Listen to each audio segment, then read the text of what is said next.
After struggles during his freshman season in Bloomington, Malik Reneau could be one of the breakout players in the Big Ten next season. You are Locked On Hoosiers, your daily podcast on the Indiana Hoosiers. Part of the Locked On Podcast Network, your team every day.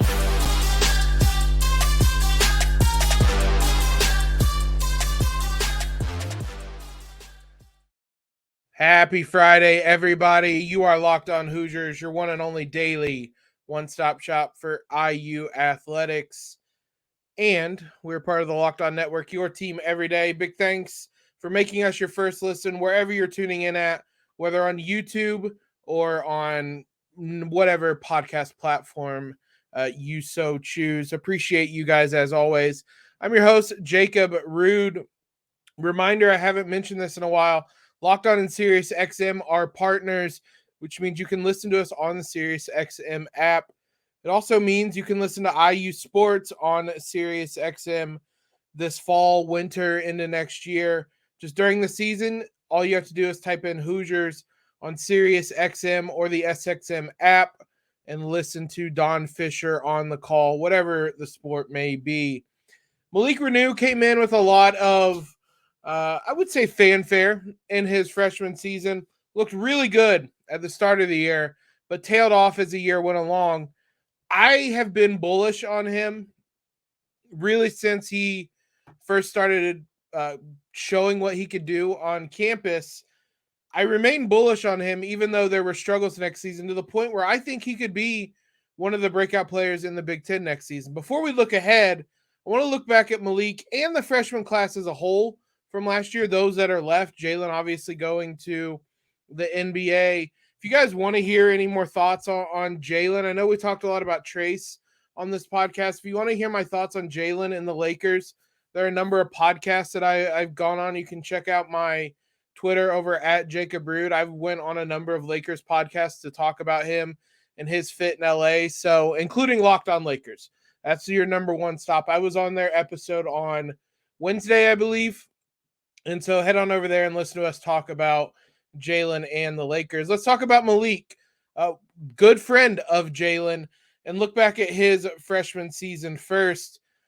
Look, he came in and I thought he hit the ground running when he first started his freshman season.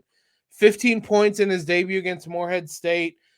I would still contend one of his most impressive performances of the season. Maybe his most impressive came in the Xavier game when very few people kind of showed up for Indiana.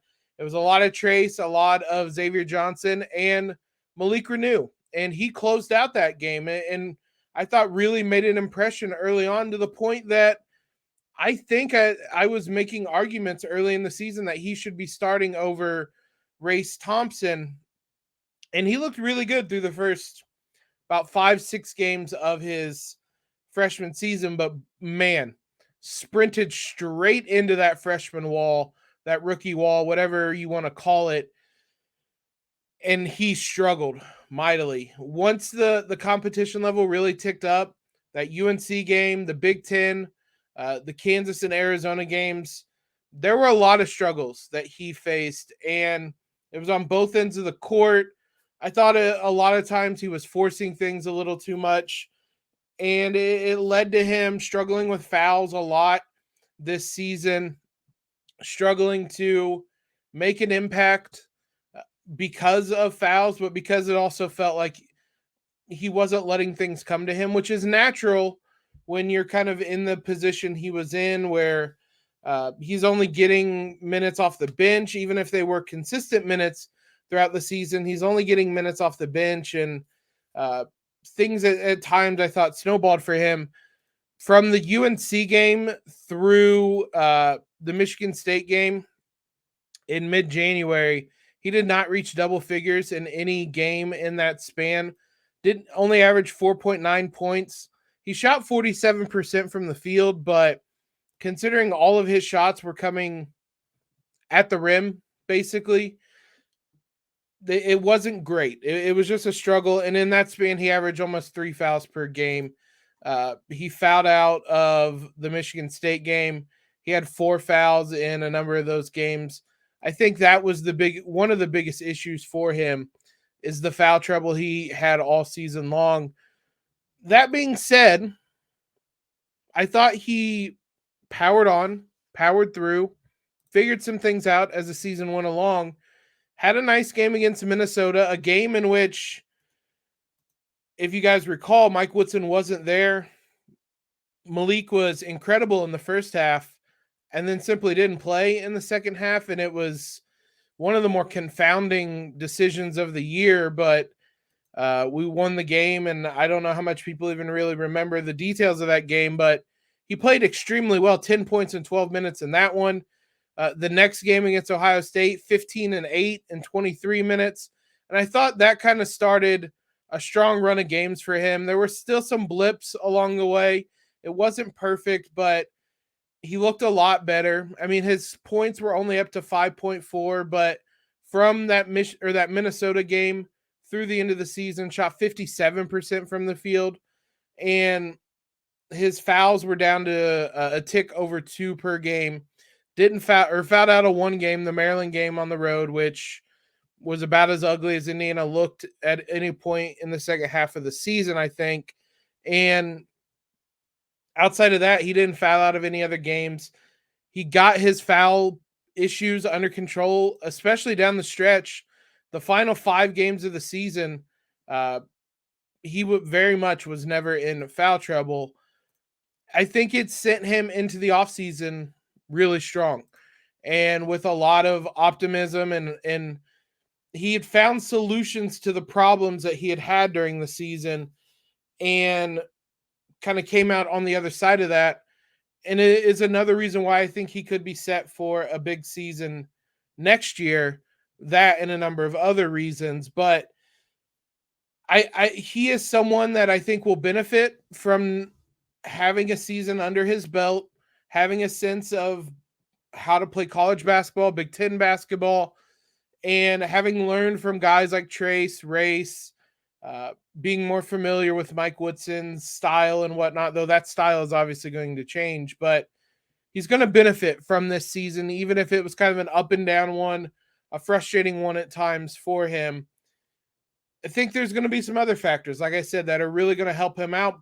Before we talk about next season, let's talk about the 2 other freshmen in his class, CJ Gunn and Kaleb Banks, 2 guys who certainly did not have quite as much time on the floor at all as he did. Malik played 522 minutes. CJ Gunn played 150, Banks 135. So not nearly the play time. We'll talk about them, what they showed, what might be in store for them here in a moment. Before we do that, let's talk about today's sponsor, FanDuel. Take your first bet, swing at betting on FanDuel, and get 10 times your first bet amount and bonus bets up to $200. That's right. Just bet $20 and you'll land $200 in bonus bets, win or lose. That's $200 you can spend betting on everything from the money line to the over-under to who you think is going to hit the first home run of the game. All on an app that's safe, secure, super easy to use. Plus, when you win, you can get paid instantly. There's no better place to bet on MLB than FanDuel, America's #1 sportsbook. So sign up today and visit FanDuel.com/lockedon to get up to $200 in bonus bets. That's FanDuel.com/lockedon. FanDuel, official partner of Major League Baseball. Shout out to you guys, as always, for making us your first listen every single day. Everydayers, next week on the show, we're going to be kind of shifting into next year mode. We've largely covered everyone from the basketball season. We have one more show to do on the freshmen for the women's basketball team from last season, and then we will be done with those, and we can start looking forward a little bit to basketball. I want to talk about some lineups that I think will be interesting next season, but also we're going to start talking football. It's not everybody's favorite topic, but the football season is it's coming up, and so with July starting to come up, we're going to eventually shift back into an episode every day of the week. Probably not right away, but we'll shift back into that once July comes around into August.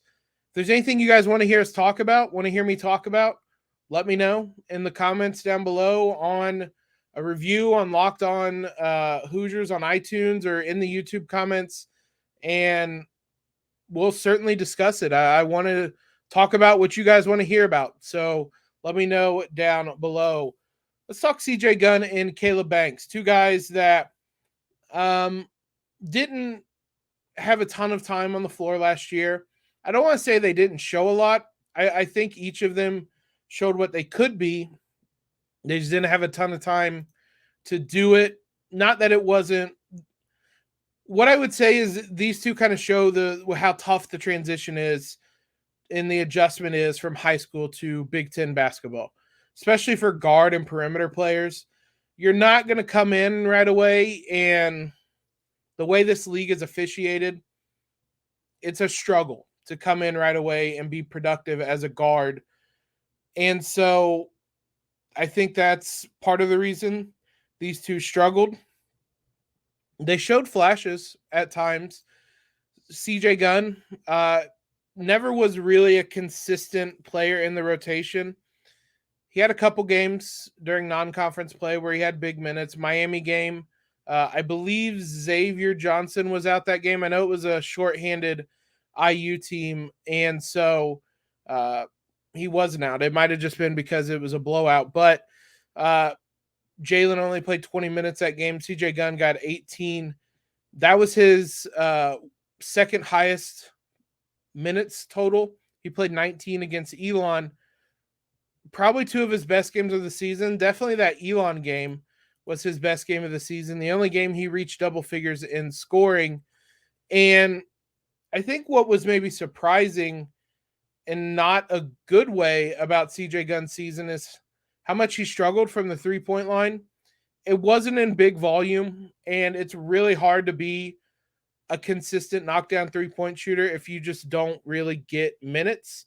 So I certainly don't think this is really indicative of anything to come, but he shot 2 of 24 from the three-point line this season. That's 8.3%.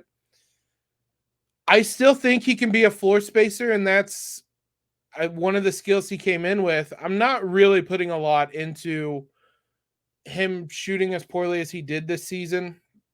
He was a willing shooter when he came on the floor, and that as much as anything, having that mentality, even later on in the season when he was struggling, that's going to help him moving forward. But ultimately, there wasn't a ton of production from him. You're basing a lot of your thoughts kind of moving forward on his potential, which that there is plenty of, and you can see the makings of someone that could be a very productive player for Indiana moving forward. But really outside of that Elon game and with very few other exceptions, he didn't get on the court a whole lot. Northwestern was the only Big Ten game he really saw extended minutes. The Northwestern home game, a game which IU struggled mightily, and a comeback made that look a lot closer than that game really was. So I still have hope, belief in him, but it's, again, based a lot in the potential. Kaleb Banks is someone similarly that just didn't get on the floor a lot this season. He did more at the tail end of the season. He had some decent showings, some strong showings this season, even in limited minutes, though a lot of those came early on in the season in non-conference play when IU was playing bad teams, if I'm being honest. He didn't reach double figures in scoring at any point this season, but he had some games where I thought he played well. The Ohio State game at home, he got in and I thought looked decent. He played 12 minutes in that game, and that wasn't really a blowout. He had 5 points and 7 rebounds. I would say that was probably his best game of the season and really showed what he could be for this Indiana team. He had 5 points in the Iowa game at the end of February, played 14 minutes in that one. Those were his 2 highest minute totals in Big Ten play. So that Iowa game was obviously a blowout and why he featured more than other games. But once it got to the very end of the season, it was interesting, specifically that Miami game, that he was someone IU turned to when they needed some type of spark. It's kind of hard to read a lot into that one because IU was so shorthanded at the end of the season. So many guys just underperforming on the off the bench. Jordan Geronimo, chief among them, and I don't mean that as a shot at him, but Kaleb Banks got minutes because Jordan Geronimo didn't in that game. Malik Reneau only played 10 minutes. They tried to go to Kaleb Banks for some sort of spark. But I thought that was interesting that Mike Woodson had at least that level of belief in him moving forward at that point in the season, and moving forward. Hopefully that serves as a catalyst for doing more this offseason, because he was someone Mike Woodson at least had some level of trust in to put on the court in that moment. What I think is going to help all three guys we mentioned, but maybe more specifically the two big men, is the style of play Indiana is going to have next season. Both Gunn and Banks have a lot of potential. I think both will have bigger roles and expectations next season to start the year, at least, for better and for worse. But I think all three of them are going to benefit from what IU is going to be doing offensively next year. We'll talk about each one of them and kind of their roles and what we should expect from them next year here in just a moment. So IU's new look offense makes it a little bit hard to project looking forward. We have an idea of what IU's offense is going to look like. A lot more spacing, a lot more maybe fluidity, a lot more guys playing on the perimeter. And I think that benefits everyone we've talked about today in different ways. Start with Malik and why I think he could be due for a breakout season. He's going to have a lot of space to operate next season. I assume the starting lineup is going to be Xavier, Trey Galloway, Mbako, and then Malik and Kalel Ware. Maybe nominally Malik will be listed as a power forward, but he's going to be the one operating inside offensively. And think about last season. How many times could we put 5 perimeter-oriented players on the floor around a big man? They only really did it when Race Thompson was hurt and Miller Kopp sparingly played the 4. It was very, very rare. IU didn't really have the personnel to play that small last season. They're going to have the personnel to do that this season, which means you can look to the women's basketball team and how much room Mackenzie Holmes had to operate this season and what a big jump she had in production and efficiency. You can apply that to what the men's team is going to do. If you look at the pairings Malik played with the most last season, the top 2 were Jalen Hood-Schifino and Tamar Bates, but then it was Trace Jackson-Davis. And neither Malik nor Trace were floor spacers, which meant over 500 offensive possessions last year. The two of them were operating largely in the same spaces. They want to work in the same spaces, and that's difficult to do.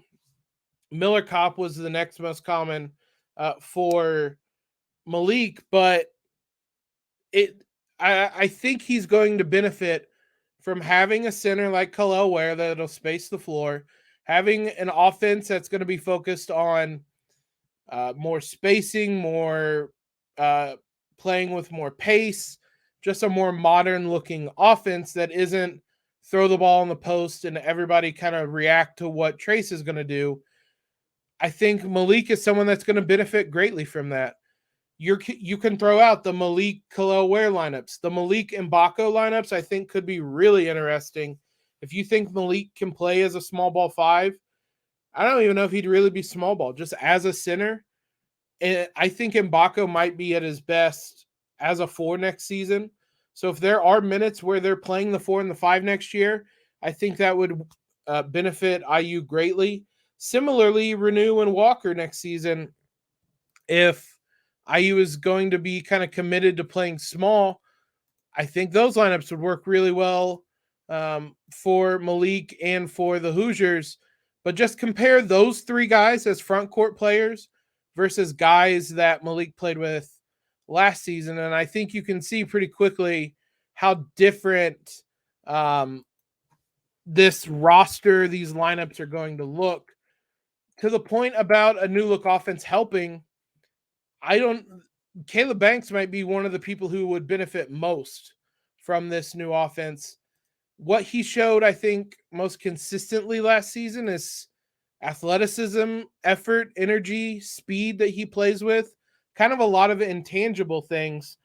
And if you're making an offense where you have guys playing faster, playing on the perimeter more, using that speed, that athleticism to get to the rim, to exploit mismatches, to beat guys one-on-one, I think Kaleb Banks is the type of guy that can benefit from that, because that's a lot of ways how he found his success last year in an offense that wasn't designed to kind of help showcase that. Like, it's going to be an offense this year that is designed for guys who can play like that. And I think that will benefit him this upcoming season. And then CJ Gunn, he's going to have more minutes simply because IU just doesn't have a lot of guards. And it's not to say he's not going to deserve them. I think it's going to be interesting to see what type of role he has, because, again, he came in with some expectations of being a shooter, and IU doesn't have those players on the roster. So on top of being a guard that IU doesn't have a ton of, he's also a shooter in theory. To be fair, in theory, he didn't show it in practice, but we mentioned why those numbers probably should be taken with some grains of salt. But you're looking at Xavier and Trey as your starters, and right away after that, it's pretty wide open. You have CJ Gunn. You have Gabe Cupps. He's going to play a fair amount. You have Ja'Kai Newton, the freshman. Those three guys right away are going to be competing for minutes. There's still the possibility IU brings in a guard in the transfer portal this late. I would be surprised. We've seen IU kind of snag guys late, but it's July basically. So IU's roster might just be what it is at this point in the season, which means that's big minutes for CJ Gunn to play. So we'll see. He's going to have the chances to contribute next season. Certainly more consistent chances than he had last year, both him and Banks both. And if IU is focused on playing with more guys on the perimeter and trying to become more consistent as an outside shooting team, Gunn very much could benefit from that. He's going to benefit sheerly from the numbers game of there aren't going to be many guards to play. And just on that alone, he's going to have playing time this season. So I'm excited for what this freshman turned sophomore class now could bring to the table for IU next season.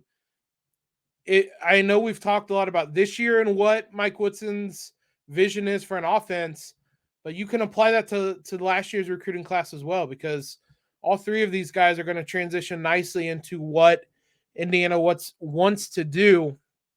I don't think that's a coincidence. And so I expect big things from this sophomore class next season. Thank you, as always, to you guys for making us your first listen every single day. Every day is again next week on the show. We'll talk women's basketball, that freshman class, and then we will transition into some more focus on next season. Whatever topics you guys want to hear, let us know in the comments, on reviews, over on Twitter, whatever it may be. We'll absolutely get those into the show in the coming days and weeks. Follow us on Twitter if you haven't already at LO_Hoosiers. Subscribe to the podcast, leave a rating and review, all of that great stuff. Appreciate all the help. I hope everybody has a great 4th of July weekend if you're celebrating it this weekend. And as always, LEO.